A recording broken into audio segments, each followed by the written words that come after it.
and gentlemen, what the world has been waiting for, what the world needs now. The one, the only, amazing, original, Johnny Blaze. Often imitated, but never duplicated. There's Johnny. Ladies and gentlemen, I'd like to welcome you all to the original Johnny Blaze Show. It's always great to be here, and I blaze right in with my karate kick. Let's have a blazing hot fun time. There are two kinds of people in this world: those who finish what they start, and those who hold on. I'll be right back. The penalty for divorce is alimony and child support. The penalty for bigamy is having two mothers-in-law. A lot of men are no longer allowed to hang out with their old friends after they get married. The good news is my wife says I can hang out with you guys whenever I want. I just have to call in every hour and be home by 9. I had always wanted to marry Mrs. Wright. I just didn't know her first name was Always. I was dating a divorced woman. She kept wearing her old wedding ring on the wrong finger, and I asked her why. And she said, because I married the wrong man. But I still got room for 9 more mistakes. A little boy asked his father, Daddy, how much does it cost to get married? The father replied, I don't know, son, but I'm still paying for it. Everyone has a photographic memory. Some just don't have any film. By replacing your morning coffee with green tea, you can lose up to 87% of what little joy you still have in your life. We have a blazing hot fun show with a special guest. She is a multi-talented actress, producer, writer, and podcast host. Please give a big warm welcome and say hello to Tonya Todd. Hi, Tonya. How are you doing? Very well. How are you? Real good. Welcome to the show. Thank you. I appreciate you having me. It's my pleasure. You're looking beautiful and lovely. You're looking really nice. Oh, thank you. You're welcome. Tonya, you know, everybody has their own exciting and most interesting and unique story in their life. Please give me a rundown about your life. How did you start entertainment? Where are you from? Give me the whole story here. Well, I live in Las Vegas, but I was originally born in Pennsylvania. I grew up mainly in Las Vegas, though. As far as entertainment, writing is my first passion, and that's the one that I followed. The inspiration for the story that my current work in progress, Dark Beacon, came to me in a dream, and it just wouldn't let me be. I wrote in secret because I didn't want unsolicited advice from people who weren't following their passions.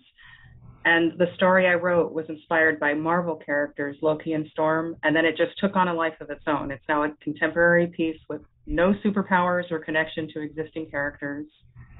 But in the story, my main character decided to give up her unsatisfactory office job and explore her passions. She starts writing a play and joins an acting class. And I was working my own office job at the time. And one day the owner told me that he was dissolving my position because he couldn't afford to pay me anymore. And remember, I wrote in secret, so no one outside of my elite inner circle knew about my book, and that includes my mother. So when my boss let me go, he suggested that I take up acting and modeling because he thought I would be good at it, and introduced me to a friend of his who is in the business to help me get started. And it was just really weird because the severance he paid me was the same that my character gets in the book. It was like the whole thing manifested from my writing, and none of it was my idea. Well, subconsciously, anyway. That's really something. That's amazing. So the very thing that you have the secret idea, and you want to do it, and it turns out in real life, even though you're let go, it actually works out. It really worked out well for you, it sounds like. And it's weird because I didn't even know I wanted to be an actor. It was my character, you know, and then it just kind of manifested into my own life. Wow. So because of this, it sounds like this book gave you the springboard to do such a thing. Definitely. That's really something. Your favorite is now in acting, let me ask you something. What is there about acting that you do like? And how I love the storytelling. I love connecting with readers and an audience because, you know, even if it's a play or something that I've written, or on screen or on the stage, you're telling a story and you are connecting with the audience, whether it be readers or people watching, who are kind of going through the same emotional journey as the characters. And I just love that universal connection. That's great. That's really something. So how do you get into the role now exactly? Whatever it is that you're trying to, play in that, when you do it, your acting. I have to first find what my connection to that character is, because not every character is going to resonate with me immediately. So I have to find the thread of what we share in common and then build from that. Then go through and start understanding that character's motivations and for the decisions that they make. For example, the most recent character I played is the main antagonist in a show. And, if you just read it at surface value, she's not a very nice person, but I was able to see what elements we shared and see how certain elements in her life could steer her on that course, and kind of understand her motivations for why she does the things she does. What do you prefer as far as an acting now? Do you prefer comedy? Do you feel like drama? Do you like science fiction or scary or horror movies, or what? And also, what as far as your acting itself, what do you prefer doing? As far as acting, I prefer dramatic works. I mean, there can be humor within it, but I feel like that's my strength. But I'm a cinephile. I like all different types of movies. You do? Okay. So, do you like what, for example, some of the movies that you like? Well, past or you even see, I have the Star Destroyers behind me. I love Star Wars. You love Star Wars, okay. I love Pride and Prejudice. I love period pieces. I love vampire films. I love superhero stories. I really do enjoy all different kinds. So like the Marvel characters, you probably like things like that. Yes, I love the Marvel Cinematic Universe. Wonder Woman, all those. Yeah. They're amazing characters, and I enjoyed them in the comic books first, and now I enjoy them on screen. That's great. That is really great. Yeah. Fantastic. Well, I know there were some movies that you did. Let's see. There's the Father. There's the Girl in the Apartment, and there's also The Year of Laughing Dangerously, and also Show Dogs. Tell me what roles you played. How did you get involved in doing those movies, and what stands out for you? I know you had 19. You were in 19 films. I know that. Well, there's actually been more, but that's all that's on IMDb. They don't always make it to there. Well, there's more. Oh, I only saw 19 on there, but maybe there are some others. Not everything makes its way to IMDb, but that is, that's the place I like people to go to try to keep track of my work. Well, that makes sense. I guess I'll start with The Girl in Apartment 2. B.D. Watkins gave me my first acting job. Like when I, started talking to that mentor that my boss connected me with, she helped me get started, and I submitted for a job in a television series called 30/30 series. And I just had a small part, only a few lines, but what they did before we started shooting is they had the entire cast from every episode get together and do an actor boot camp before we started filming, just to help us be comfortable with each other and see what we could do. And so in that boot camp, apparently I did something that the director and the writer really liked. And so because of that, it had nothing to do with my performance in the actual series, but because of something I did at boot camp, the director asked me to star in a film that she wrote, a short film that she wrote, and that was The Girl in Apartment 2. And that was my first experience as an antagonist. You were an antagonist in that? Okay. Yeah. So to me, I feel like I'm the protagonist in that story, but you have to look at it from that point of view. Who were you antagonizing then? If you're the antagonist on there, who were you antagonizing? There was somebody you must have been antagonizing in that. The sweet lesbian across the apartment hall. Wow. Well, that must have been a lot of fun. It was really kind of freaky because to get in that headspace, I had to go very dark. And when we finished shooting, it was well after midnight, and I'm walking through the parking garage, and someone was out there, and I had this, they better watch out. They don't know who I am. And then it snapped, I better watch out. I am Tonya, and I'm out here after midnight, and maybe I'm not the psycho from that last thing, you know? Right. Maybe they get the wrong idea about you. Yeah, they misinterpret. Right. Well, I have trouble shifting out of character. You know, once I'm in it for a while. And so it's like, you know what? I have to remember who I am here.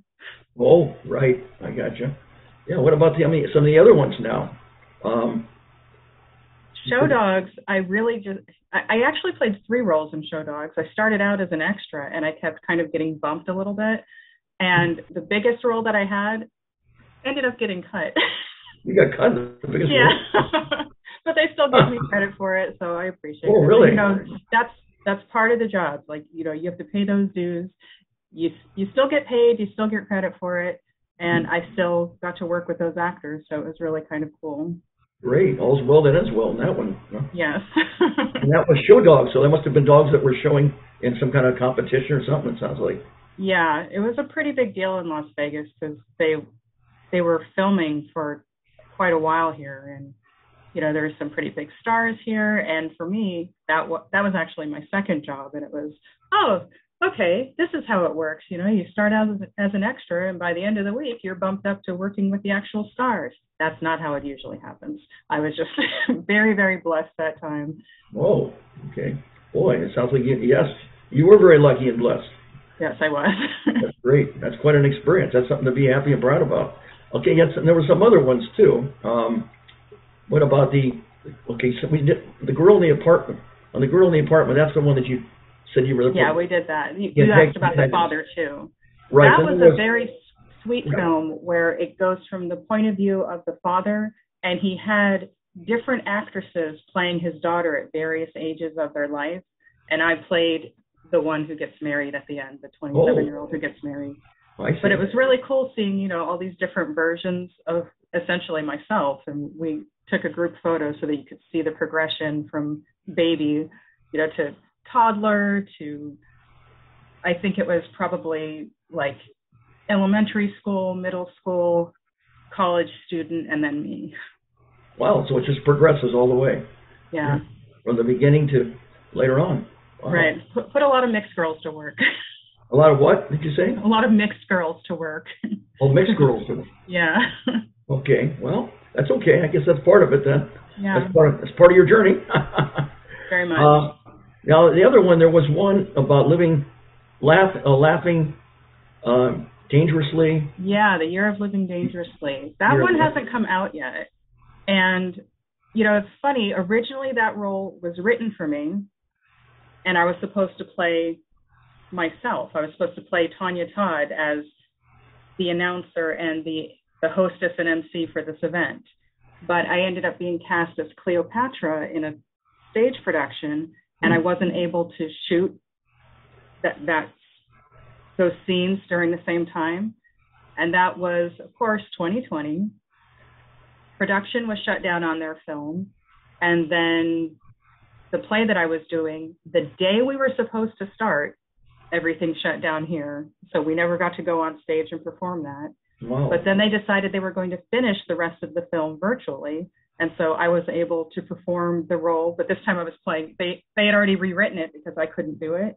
So I was playing a different character. So I was able to ham it up and be someone completely different from myself. Oh. And we did it on, you know, we did that part of it online. And I thought it was a really nice pivot that they made to say, you know what, we're just going to continue with the film and keep rolling, but it hasn't been released yet. Oh, okay. This is the one about laughing film. Yeah, The Year of Living Laughing Dangerously. Wow, you're laughing, not learning, but laughing dangerously. Okay. Right. Okay, just think about dangerous laughing dangerously. Right. That's pretty neat. That is neat. And you've had so many other ones apparently too, but it goes on. So maybe more than 19. Maybe there's any other ones, outstanding ones that you can remember that you feel you really loved. You know, you put a lot of passion into it and feeling. And one of the most fun characters I played was Sekhmet, and that's for a film that we did in February here in Las Vegas, and I play an Egyptian cat goddess for that. And it was it's a really nice ensemble film. I don't know the details on when that's going to come out, but I know that's going to be a lot of fun to see in the theater. You know, It involves good versus evil and Oh, dark versus light. that's, And it's nice to play those supernatural characters. so you're gonna play a some kind of superhero. Are you playing a superhero? Or are you playing a? She's an Egyptian cat goddess, and Oh, okay. that's about all I can say. That's all. You can't say. No spoiler alerts. In other words, okay. She's dangerous but fair. Okay. All right. That's all right. That'll be very interesting. And what about the Cleopatra now? Did you play Cleopatra in a play? I was cast as Cleopatra in a play, and we went, through months of rehearsal, getting it polished and ready to go. And the day that we were supposed to hit the stage, they shut down because of COVID. I And see. that was, it was March 15th, the Ides of March. So how fitting that Caesar and Cleopatra were shut down that night. Wow. We did eventually record it, but it's just a stage production filmed with standing cameras. It's not like a movie at all. So there is a version of it available for people to see. And one of the benefits of recording it is that even though we didn't get to perform it live for an audience, a lot more people got to see it. It received thousands of views rather than the hundreds that would have been able to see it in person. Right. Well, thank goodness for Zoom. I mean, my partner, my producer, and I were going to do filming in person, but because of the pandemic, we weren't able to. But Zoom is great because you don't have to put yourself or anyone else at risk. And you can connect with people all over the world. Exactly. So this is great. You're my 20th episode here. A lot of people think we do one, let alone 20. So that's right. That's really great. That's really great. Yeah. So you have okay. So you're really you like all kinds of movies. It sounds like you put yourself out in all kinds of different roles. You also mentioned you love to write also. How do you get creative when you do your writing? How do you get into the spirit of writing, of being creative? The stories usually come to me. I don't generally sit down and decide to write something. And even when I do decide to write something, the characters will come to me and try to tweak the story to their style, or, I get in arguments with my characters. But this is what I had planned. Yeah, well, that's not what's going to happen. Oh. So I think I'm in control until I get started, and then everything changes. Is everything just flow automatically with your ideas and creative, or you have ever had any times that you have like writer block, or you were trying to think of something? I am very grateful to say I have never had writer's block. I have the opposite, which is too many ideas to have time to write. I see. I just don't have, there's not enough time in the day to write all the stories that I have in my head. So I have several files of to be written, lots of notes. One of them has like 40,000 words already of just notes that are eventually going to go in a story. So you probably write from your own experiences. That's what a lot of writers usually write from. Well, here's the thing, it's because of the manifestation, I will write something that is not my experience, and so many times with so many stories, it has come to happen to me after the fact, and then I can use that new experience to supplement what I had already written. Oh, wow. So you never know. Life is Right. like a box of chocolates. You never quite know what you're going to get. Always something. Yeah. Tom Hanks and Forrest Gump, right? Now, as far as your acting, have you ever had a time? Do you remember all the lines perfectly when you practice and you audition and you go for these roles? Is there knowing my lines is a strength for me. That is one of the skills that came to me easily. It comes easily. You never had a time where you all of a sudden forgot your role or what some of the lines you were going to do. You never. I can't say that I've never forgotten a line or transposed something, but if I do, it's like I usually know the second I say it, oh, it wasn't like that. It's not that I've completely forgotten it. It's just in the moment I said it wrong. And so how do you handle that then? How do you deal with that? You have to be able to improvise. You have to be able to keep going forward. And if you know the role and you know the scene, you are able to do that. So it is a little trickier when you're doing Shakespeare. So you have to act like it didn't even happen, just go right over right. it. Sometimes make a joke about it maybe, and then make it light of it, make it like it didn't happen. Right.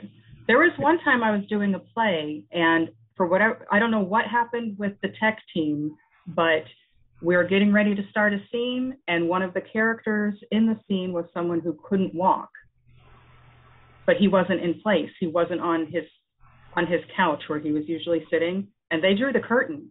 And so we had to perform the scene without that character because he couldn't walk out and be on set. because that destroys the illusion that we've created for the audience.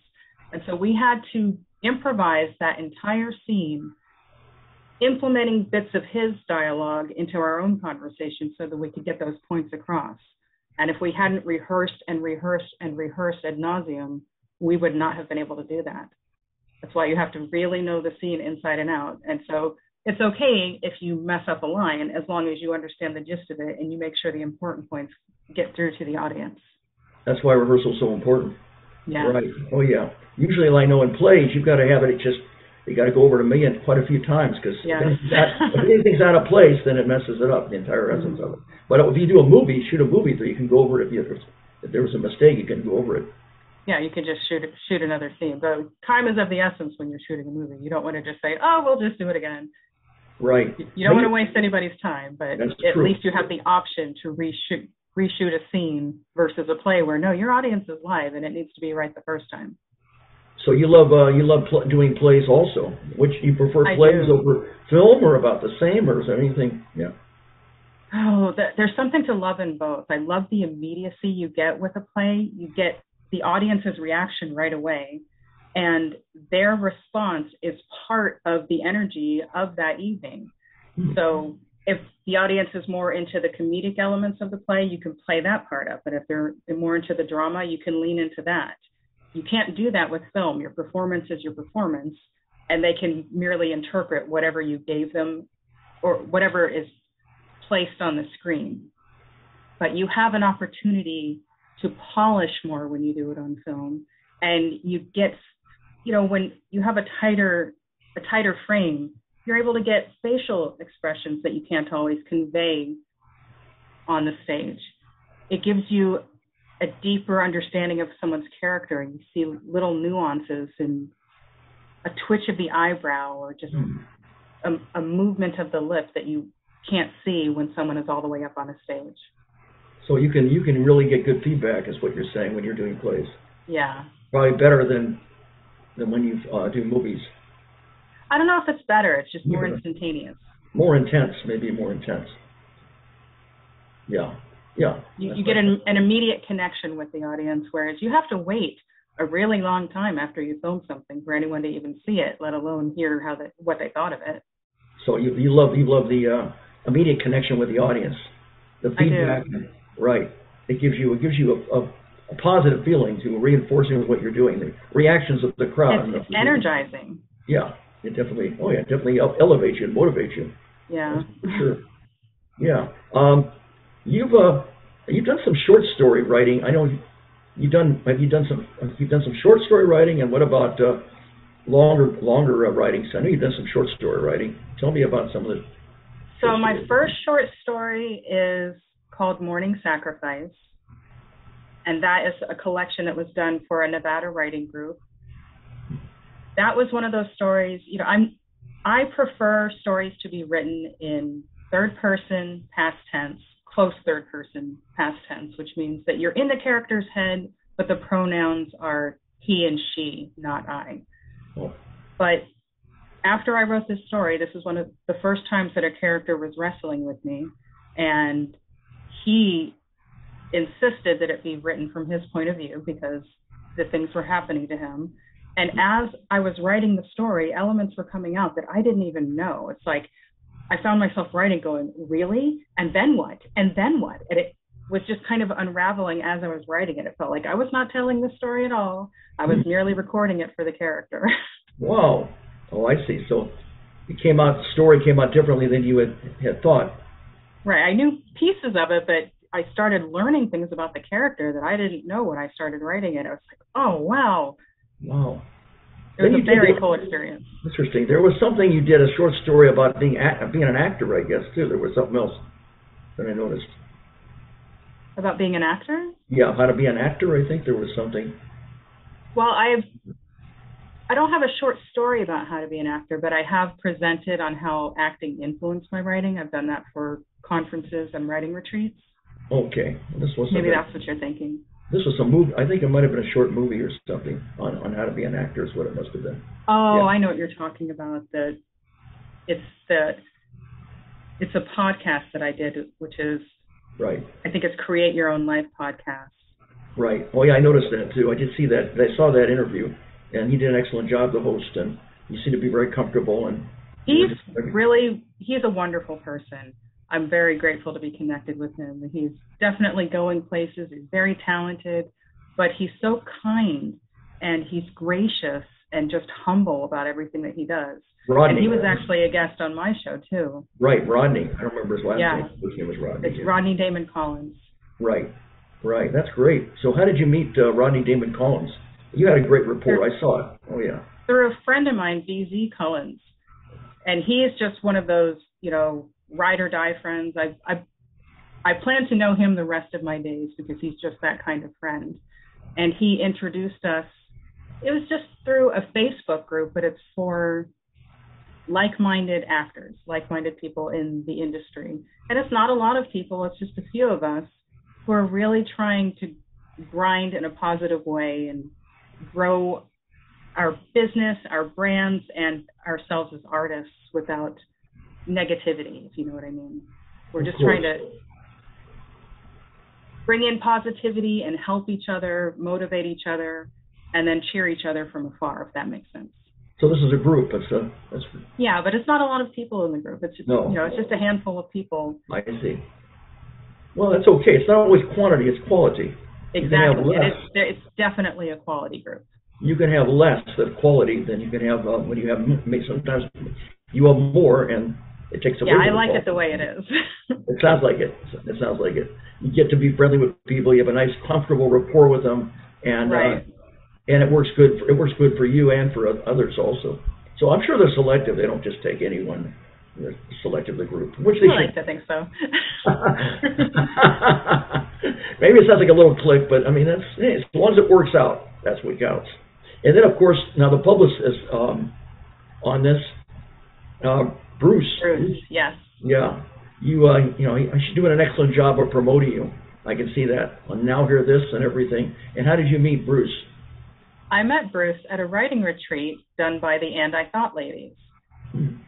And they have been instrumental in the success that I've had so far, because they found me through a godsend Google search, because it was at a point where I hadn't done anything in my life yet. I was just barely getting started. And they said they looked up writers in Las Vegas and my name was everywhere. I don't see how that could possibly be true at that time, but I know that they weren't lying. They messaged me on my website and asked if they could interview me. Well, we hit it off during the interview, and they invited me to their writing retreat that was here in Las Vegas.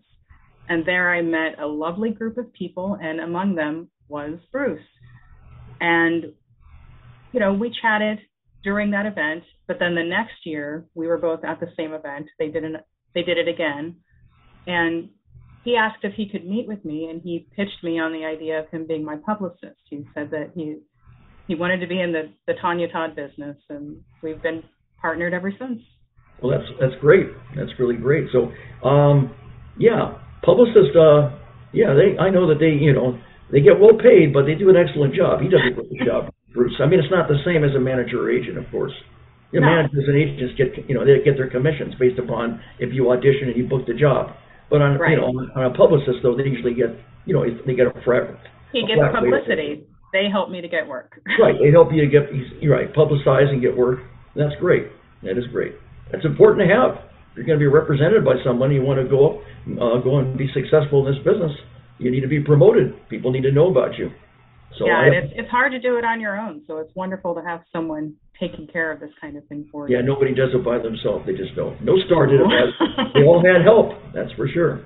And there's nothing wrong with that. That's great. Now I know you've done some other things. Now you apparently, I've done some reading about you and research, and you have there's a writers conference group in in Henderson, Nevada. That's where a friend of mine lives, by the way. He lives in Henderson, and and I guess it's a writers conference. Henderson Writers Group. I've been a member since 2016, and in 2017 I started volunteering for them, and eventually I wound up on the board of directors as the education chair. I did that for 4 years, and in the last 2 years I helped put together the Las Vegas Writers Conference. It used to be an in-person event. it was actually a phenomenal in-person event that was only about 100 to 125 people. It's a very intimate feel.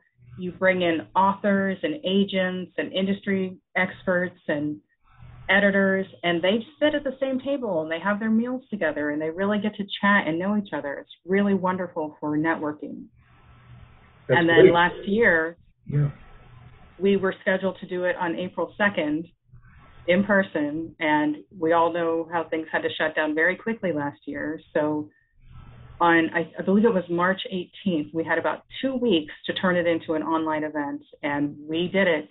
It was a lot of work. We had help from, different volunteers within the group, but we did it. And it still turned into a really nice event. I'm very proud of it. You're talking about the Dime Grins event, is that right? No, I'm talking about the Las Vegas Writers Conference. Oh, the Las Vegas convention. Okay, right. Yeah, we turned that into an online event with 2 weeks notice. Oh, I see. And was still able to have authors and agents and publishers doing classes and networking and, communicating with each other, doing master classes and, different events and readings. And we did the same thing this year. Now, Dime Grinds, that is an author meet and greet that I do every month. That was the first thing I started doing to volunteer for Henderson Writers Group. They had been so wonderful in helping me with my journey. I was, so scared and nervous to share my work at first, and they were encouraging and they were helping me to improve. So when they had an opportunity to start this monthly meet and greet, they were asking for volunteers, and I was really, really nervous about doing it because I didn't know what I was doing yet, but I raised my hand because they're all volunteers, and they were volunteering to help all of these other people. This is a way for me to give back.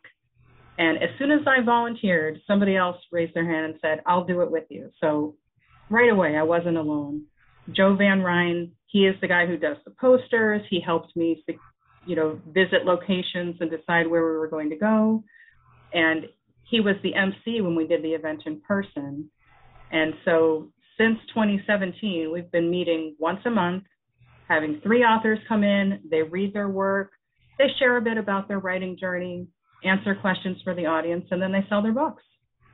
That's great. So they used to do it in person, but now there's a pandemic, so they can't do it anymore. Yeah, we did miss a few months because of the pandemic, but then we resumed online. I see. Okay. And now we've had international audiences because we were able to do that. So you're turning your scars into stars. What started off, it actually turns out that it actually works out even better this way online than it does when it was in person. That's well, we don't get the 10-cent coffee anymore. That was kind of, that was a perk of the gig, is that the coffee shop would give us coffee for 10 cents a piece, but really, well, that must have been fun. So now I guess you got to provide your own coffee now. Yes. I got you. Yeah. Well, I was at hot chocolate anyway, so it didn't really matter. You like hot chocolate? You're not a coffee drinker. You're hot chocolate. No? I like coffee. I drink tea daily, but hot chocolate is my treat. Oh, it is. Okay. Well, better to get a treat instead of a treatment. Yeah. There you go. Well, that sounds very rewarding. It really does. So you're the kind of people. These kind of people are just networking, and they're getting to be more well known all over, whether it be authors or actors or writers or producers or whatever. That's great. That's a great way of networking. Yes. And that's important. Not always how it really is. It's who you know. That's right. So it sounds like you. And also how you treat the people that you know. Oh, of course. Treat other people the way you want to be treated. Of course. Yes. With dignity and respect. And it sounds like you do that. You come across very classy. That's right. Thank you.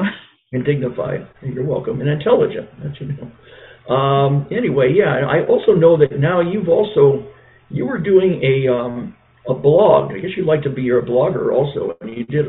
Is it 52 Love? Something to do with love. The 52 Love episodes. Yes. Tell me about that. I had a blog for a while, and the goal was, when you're trying to make a name for yourself as a writer, you have to put your work out there. And so I made a decision to start blogging, and then I realized I'm not really blogging. I'm writing my stories. I was only blogging when inspiration struck. And so I made a New Year's resolution that I was going to have a blog that I put out something once a week, so that I was blogging regularly and getting my name out there. I came up with the concept of 52 Love, which is 52 love lessons in 52 weeks. And every week I would write a bite-sized blog post about an intimacy tip and something you could try with your partner. Well, I did that for all of last year, and by the end of it, I had an agent ready to work with me on a book concept based on the blog, which was just crazy because I had never intended to write a book about it. I was just trying to put my work out there, but I created a work ethic and put the work out there, and ultimately I ended up with an agent for my novel because of that. So I guess it worked out the way it was supposed to. Oh, it worked out even better than you had imagined. Yeah, it really did. You got an agent, you got a novel. It's a novel, is that, what was it called, 52? The nonfiction project based on the blog is called 52 Love. So we're thinking of changing it to Love as a Verb, because that's the tagline I used in the podcast. Love as a verb? Yes, I'm supporting 52 Love with the 52 Love podcast. So now each week I have a new guest on, and we explore a different tip from 52 Love. I have them try the tip with their partner, and then they come on the show and discuss their experience with it, and then they get to promote their work. You were talking about networking. Well, I've met some really amazing people in the writer circuit, in the filmmaking circuit, and, just a variety of talented creatives. And so I'm getting to give them a little bit of exposure by bringing them on my show and interviewing them. And my audience is getting to see a whole lot of creative, amazing people. So and seeing that the tips work with all different types of people. One hand washes the other. Yeah, I saw some of the tips, like fulfilling your partner's fantasies, holding hands or hugging, or, it could be anything. Right. I mean, you're right. It's as sweet as holding hands, but it gets as naughty as afternoon sex. It's like, these are things that you can do to improve intimacy with your partner. And if you do one a week, you can't help but improve your love life. Well, that makes sense. Yeah, you're just doing it. Because you're treating that love as a verb. You're actively working on it. Wow, that's a very clever, astute concept. And I don't know. Well, I can't take all the credit for it. Some of the tips I came up with were based on things my characters did, and they were their ideas. So really? I just recognized them. I just recognized the value in them. You're a character, all right. They came up with the characters from some of your writings. Yes. Short stories or books, whatever. Yeah. Mm-hmm. Well, that's great. It's a snowball then. Snowball for success. Yeah, from one to another. Very, very good.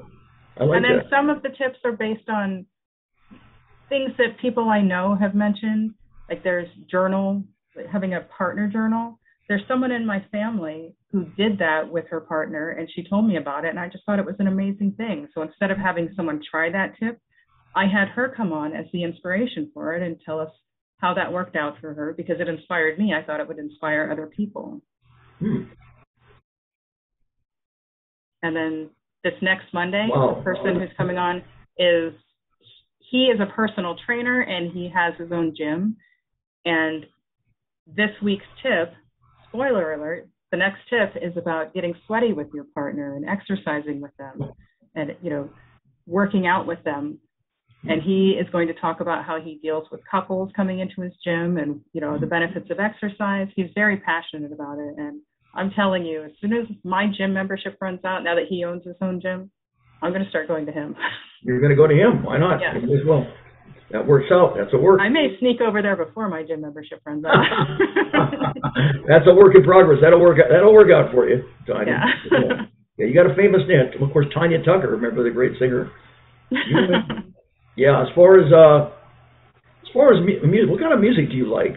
Any particular kinds of music you like, or any particular artists that you go for? So I lend toward alternative rock, like that's what I like the most. But my favorite group is the Beastie Boys, and they only dabble with alternative. But I really love Royal Blood. I like Arctic Monkeys. I love The Cure. I like A Perfect Circle and Tool. But I also love Rage Against the Machine and Public Enemy. Groups like that. All kinds. Wow. So And I enjoy soundtracks. Like, I really, really love soundtracks if they're done well. Like Hans Zimmer, he creates beautiful soundtracks, and Danny Elfman, just really nice work. And who doesn't appreciate John Williams? But I will sit and listen to an entire soundtrack. Ever go to any concerts on any of your favorite? Yeah, in fact, I saw Hans Zimmer. I saw him performing orchestrating his pieces, and it was. Wow. Although it was really cool to see it, and just hearing it was amazing. Not getting to hear the whole thing was like, oh, I want to hear the rest of this, because he was just sharing pieces of it.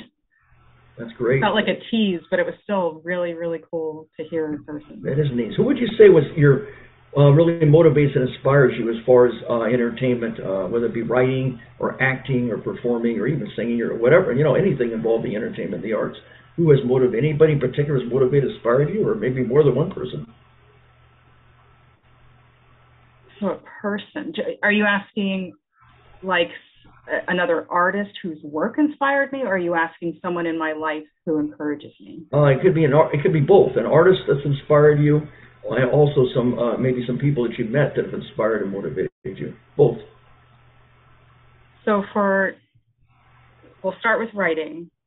I absolutely love Jane Austen's work. I'm a sucker for Shakespeare. Okay. Jesmyn Ward is just a phenomenal writer. Like, I think everyone should read her work. And Nicola Yoon I've come across, and even though she writes in a genre that I wouldn't ordinarily partake, she makes you feel, and she expresses herself in a way that I think can really reach any kind of reader. So I appreciate all of their work, and they inspire me. As far as actors, Michelle Pfeiffer is my absolute favorite. I think that she is an incredibly classy and talented, amazing person. I like the way she is on and off the screen. I love the characters that she plays and the way she tackles those characters. And she's one of those people that I feel like I would just be honored to have an opportunity to shake her hand. I see. And then in person, I have a tight-knit group of friends here. I really recommend that people find people who share values with you when you're on your creative journeys. And I have a small group of women writers who are they're championing me, and I champion them. And we call ourselves the Coven, and they know who they are. Coven? Okay. So it's a special group of ladies that champion each other and that cheer each other on. And encourage us to do better with our writing. Even though we are cheerleading for each other, we will definitely let each other know, you can do better than that. In other words, that's not up to your caliber. You're going to be honest, and they're going to give constructive, not destructive criticism. You're exactly. Build people up, not tear them down, is what you're doing. Exactly. And then my biggest writing mentor is Gregory Compass. He is the first person who made me feel like I could actually be a good writer. I don't know what he saw in me, because when I look back on those old works, it's just, it's cringy. But he apparently saw something, and I love him for taking the chance on me and helping me through my journey. He's just been wonderful. And then Lauren Tallman is the first person to cheerlead my work. She's the first person who made me feel like I would have a fan. Well, you know what? You're very appreciative of those that you that inspire. I really am. You're not. I feel blessed.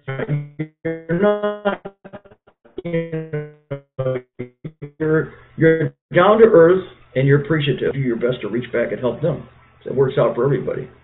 My motto is to elevate and lift others, and anyone who is doing that same kind of work, they're probably going to end up in my circle.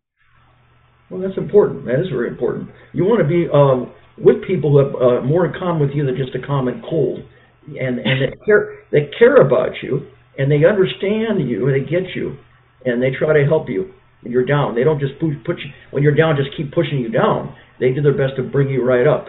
Right. But they give constructive criticism, not destructive ones, and that's. But you have to do your part, and you have to reach your hand out when someone needs you too. That's right. Exactly. Yeah. Well, like there's a song, in good times and bad times, I'll be on your side forevermore. That's what friends are for.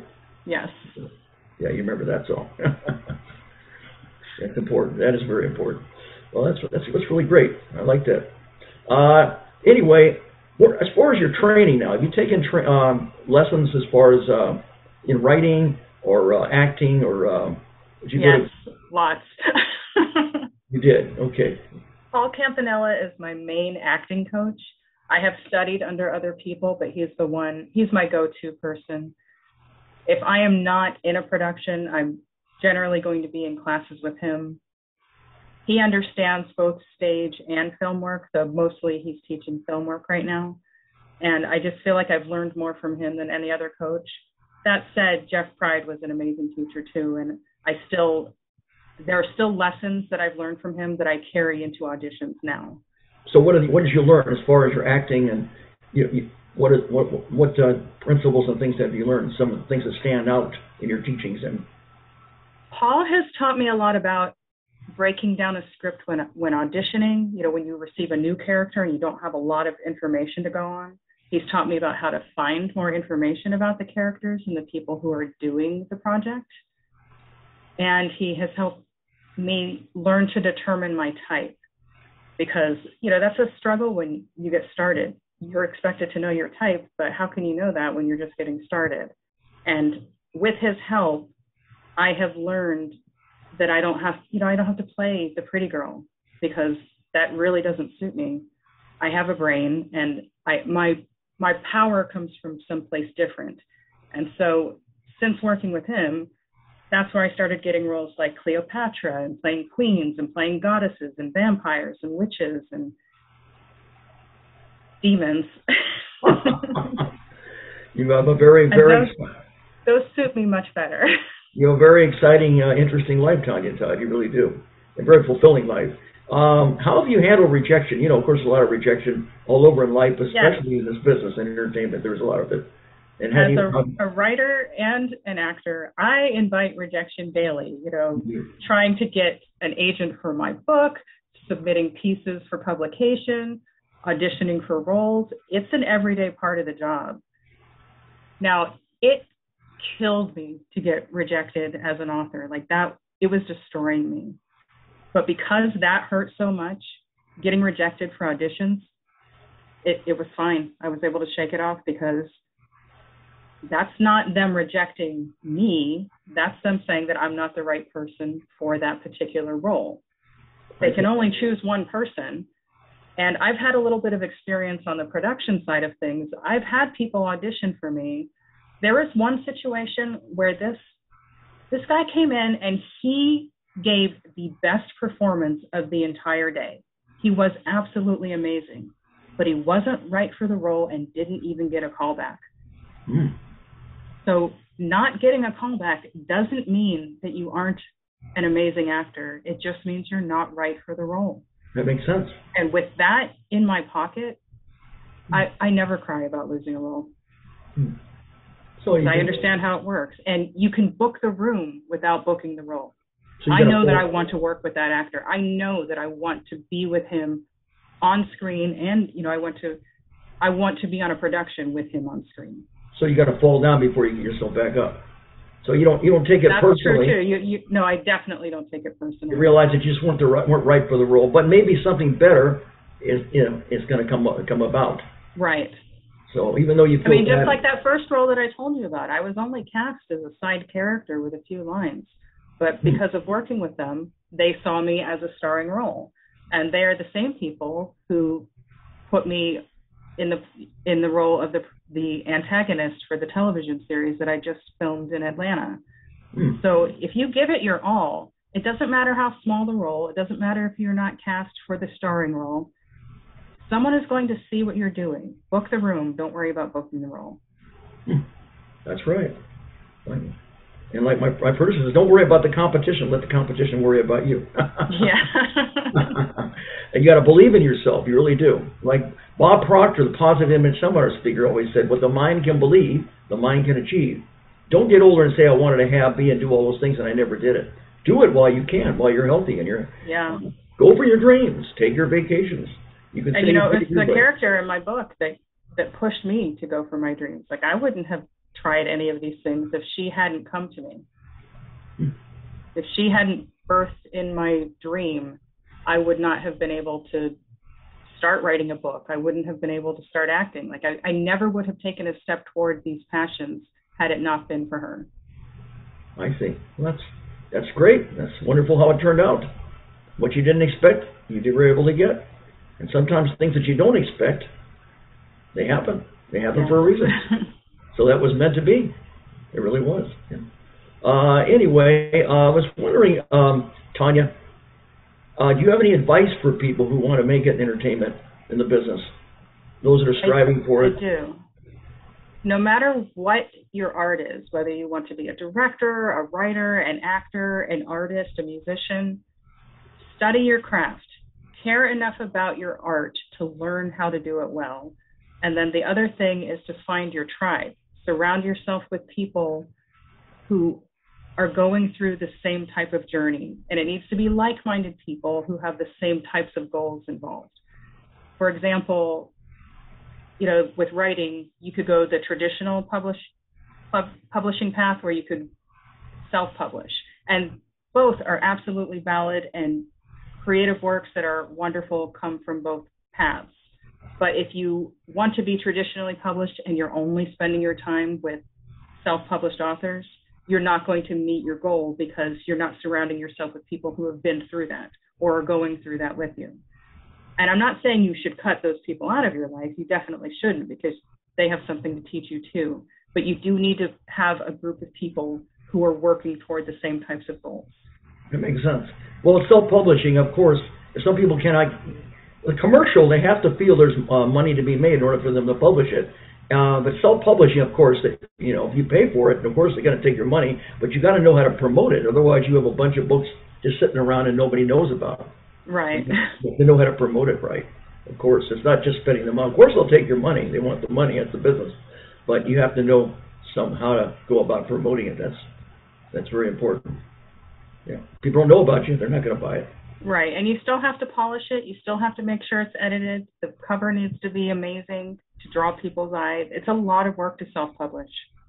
That's true. And not everyone is qualified to do it well. And you got to be willing to do whatever it takes to promote. Maybe take some book tours, meet people, network. You have to do that when you're traditionally published too, though. Right.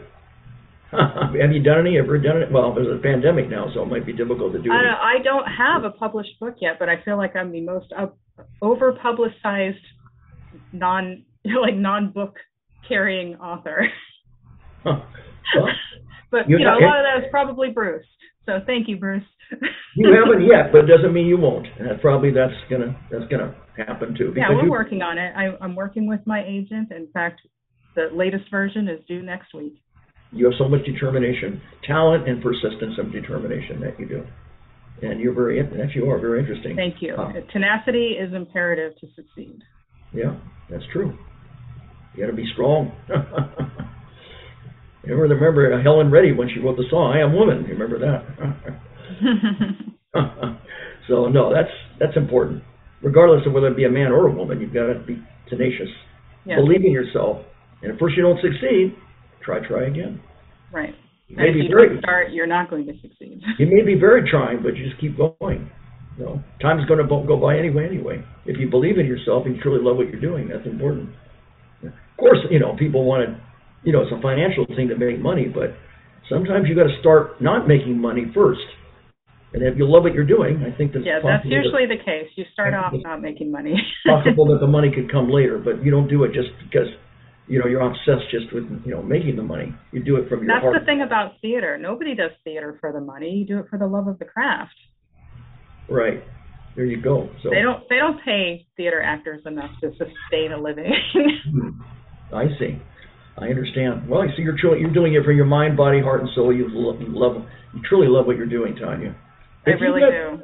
If you had to do anything over again in your life and your career, is there anything new that you would do, or are you pretty much content with how everything has turned out? I'd like to think I would have started sooner. I mean, there's that part of me that says, yeah, but if you started sooner, you wouldn't have the connections you have now. You wouldn't have the friends and, the network that you have. But if I had to change one thing, it would be to start sooner.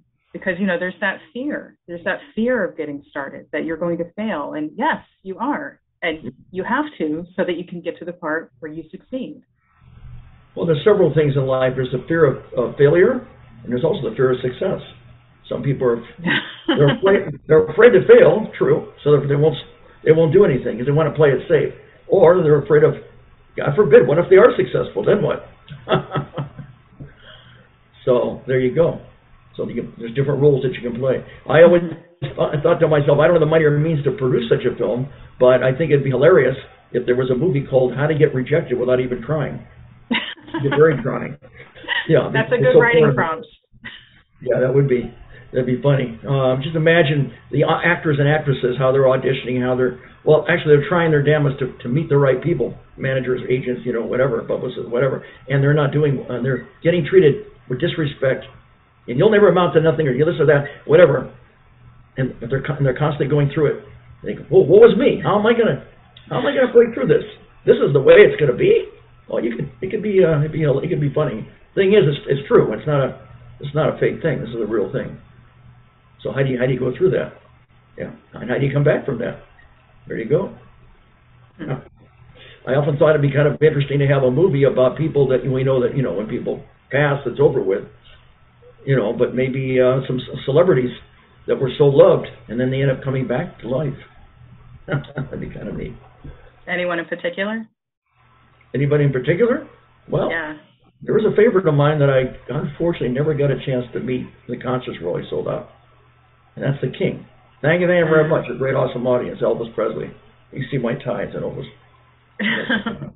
Oh, yeah, he was something else, Elvis.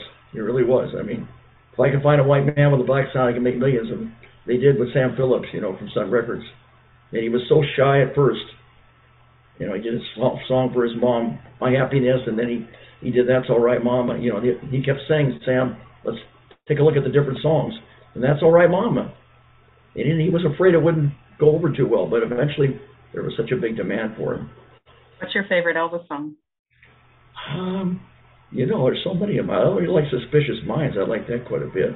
And I like Love Me Tender, of course. And it's Now or Never. Of course, the Italian version is O Solo Mio.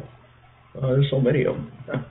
I Can't Help Falling in Love with You in one of my scenes. That's a beautiful song. Oh yeah, the way he was able to romance the women and everything. 33 movies, and then when he was in Vegas, and that's the way it is. He went on and did Love Me Tender, and he loved them tenderly. All right, he went right through the audience. He was kissing the women. Some guys he got away from the guys, of course. He did have an undeniable charisma. Yeah, he was something. He really was. I had, unfortunately, even though I didn't meet the King, I had the honor and privilege of working with a television producer who knew Elvis well. And this person wrote the '68 comeback, the NBC comeback. Him and his partner, Alan Blythe. The person I'm talking about is Chris Beard. Bearde. So unfortunately, he's no longer alive. He died a week after Chuck Barris did and everything. He said, we know what you can do. When someone said you can't do it, you're going to get gonged in the Gong Show. I said, wrong, I'm going to win. And sure enough, I won. And then the staff was rude. They called me back, and I said, if you don't like what I'm doing, I'm out of here. Leave me. Call me back in my house. Remember Panorama City. He says, Johnny, you can do Teddy Bear. You can do whatever you want. It's phenomenal. We take over the whole show, and I had a whole show dedicated to me. Johnny Blaisdell, where I was, went out in the audience, kissed the woman, shook the guy's hands, and was up on the shoulders like the winning touchdown, singing Jailhouse Rock. And, Elvis had his Hawaii special, as 4 years before he died. I wish I could have been there, but that wasn't meant to be. But I had a Hawaii special at the Gong Show, and I felt it was like Elvis and the Beatles. There was hugging, kissing, screaming, lips in the face, cheering and applauding. And I sang Blue Suede Shoes. That was really something. So you can see, if you want to see these performances, and I have many performances on my entertainment website, check it out. Go to www.johnnyblaze.com. That's JOHNNYBLAZE.com. Has anyone ever asked you about Ghost Rider? Yes, people have. It's a good question. Ghost Rider from Marvel Comics. And actually, Nicolas Cage played the role. About a guy. He made the deal with the devil. It was the leather jacket and on the motorcycle. Yeah, people asked me that because of Johnny Blaze was in that. Yeah. That was just a coincidence. Because of him. Yeah, I thought it was. I had no idea about that. I'm a human being, Johnny Blaze. This was cartoon, comic strip character that eventually became a movie. So well, because I'm such a comic book nerd, I'm really into Loki and the Marvel Cinematic Universe. I've done a few shows for Comics in Motion and Mike Burton of Genuine Chit Chat. And because I've done shows like that, when I said I was going to be on Johnny Blaze, people are asking, is this another Marvel thing you're doing? Really? No. Totally I'm the original Johnny Blaze. In fact, besides seeing JohnnyBlaze.com, JohnnyBlaze.com, I have a YouTube channel, the original Johnny Blaze. We're getting quite a few views, too. We're averaging, it was over 1,200, it's over 2,000 to 3,000 views lately on YouTube. That's wonderful. Now I've got 103 subscribers, so we're going up, which is great. That's important to go up, not down, of course. Yes. If you want to check out I have a documentary about myself. You can remember this or write it down if you want. It's called Gong, G-O-N-G, not Gone, but Gong, G-O-N-G, but Not Forgotten, the original Johnny Blaze story. It's on Amazon Prime. You can either download it or you can rent it. A former Gong Show winner, which I am, an Elvis impersonator, which I am, strives to host his own late-night talk show. It turns out that's what I'm doing right now. Yes, it is. Yeah. And now who's manifesting? Isn't that something? Now, my featured star in the movie, who's a good friend of mine, is Dennis Askins, who played Mr. Belding, the principal in Saved by the Bell. Oh, how also, cool. True Don Blue is the host of the Gong Show. He's in there. And you have Joey Carbone, who was the musical conductor of the Gong Show. So I hope that you would check out the movie. Gong, but not forgotten. Right, G-O-N-G, but not forgotten, the original Johnny Blaze story. And if you like the movie, hopefully you'll like it enough to give me a nice, positive 5-star review on that. That'd be cool. Clicks are free, everyone. That's right. Everything is free, exactly. We'll do our best to promote this show also to get as many views as we can, of course, for you. Oh, yeah. Now, I'm going to ask you, Tonya, do you have any present projects right now? Well, I did just wrap filming in Atlanta. Okay. And that's Only Girl in the World. That is about to be launched this autumn on a new streaming network called iElevate Plus TV. And I believe the website is iElevateTVplus.com. So that's going to air this autumn, but I don't have the dates yet.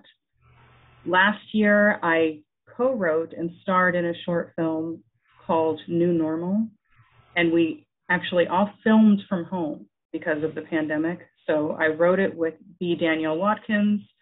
We had it cast, everyone filmed their scenes from home, and they put it together, and that is going to launch, I believe, September 3rd on iElevate TV. And then I found out recently that they are going to accept the 52 Love podcast on that streaming series. So I will have 3 projects on there. I found out all within about a week of each other that they're all going to be on that network. And then I am currently working on 2 books. One is regarding the 52 Love podcast and the 52 Love series. And the other is Dark Beacon. That's the one that I told you that was the character who was really the inspiration for everything that I'm doing. Wow, that's really something. Working on that with my agent. This October, on the 27th, I'm appearing at the Clark County Library to share a short story that's included in this year's Las Vegas Rights series, published by Huntington Press. It's called Love in the Dunes, Las Vegas Writers on Passion and Heartache, and I'm going to be reading my short story for them. Oh, this is cool. And then, I still have Dime Grinds that I host once a month. That's 2 to 4 Pacific time, the first Sunday of every month. And if you follow my newsletter, you can keep updated on the novel publication progress as well as my 52 Love project. That's really something. Boy, you're really busy, Tonya. You're very accomplished. I really am. That's why I tell people, if you want to know what I'm doing, follow the newsletter and just follow me on IMDb. It is so much easier than trying to keep up and ask me this stuff, because busy person's a happy person. You truly love, with every fiber of your being, you love what you're doing. I do love what I'm doing, and I feel very blessed to get to do it. You love acting, you like films, you like a little bit of everything. There you go. Okay. Now, do you have any future dream projects that you haven't done that you really would like to do down the line in the future? See, I don't want to jinx it. Okay. No spoiler alerts. Okay. But ultimately, you know, if we're just throwing out dreams here, what I really want to do is have the novel published, and then it becomes an IP, and then have a series that is based on the novel series. So a television series based on the novel series, where I get to play, where I write the series, and I get to star as Sasha Stone, who is the character who has inspired all of the things I'm doing in my life. So it's funny because so many people think that I am her, but I didn't start out as her, or at least I didn't realize I was her, but now I want to be her. So what was a surprise and inspired you and turned out to be better than you thought it would be is what you would like to do. You'd like to play that role. And it's like partially because nobody knows her better than I do, and I didn't think she was me when I started, but, you know, I took this one workshop that was a truth in writing workshop, and it turns out all of my characters that I write are me. They're not each other, but they are all me and to some degree. I see. Well, it sounds like you have many characters and many personalities. You're multi personality and talented and character-wise all the way around. You're not just one-dimensional. You're many dimensions. many dimensions, Tonya. Okay. Say that 3 times fast. With the smile, with the warmth, with the intelligence, with the charisma, with the passion, you have it all together. You really do. You're going places, Tonya Todd. Yes, you are. Thank you very much. I appreciate it. You're definitely on the way up, and keep on doing what your mind, body, heart, and soul tell you to do from your heart. Oh, yeah. Well, I really have enjoyed very much having you as a guest, Tonya. It's been an honor. Thank you for having me. I appreciate it. It's my pleasure. I like to have people like you on my show because you're so positive and so inspiring and motivating. That's for sure. I try. And the world's a better place for people like you, Tonya. So I want to thank you again for being my guest, Tonya Todd.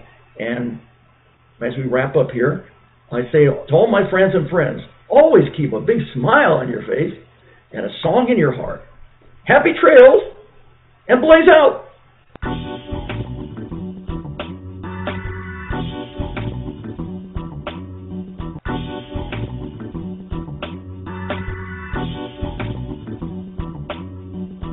Ladies and gentlemen, if you would like to be a guest on an entertainment talk show, please send us an email at amazingjbshow@gmail.com.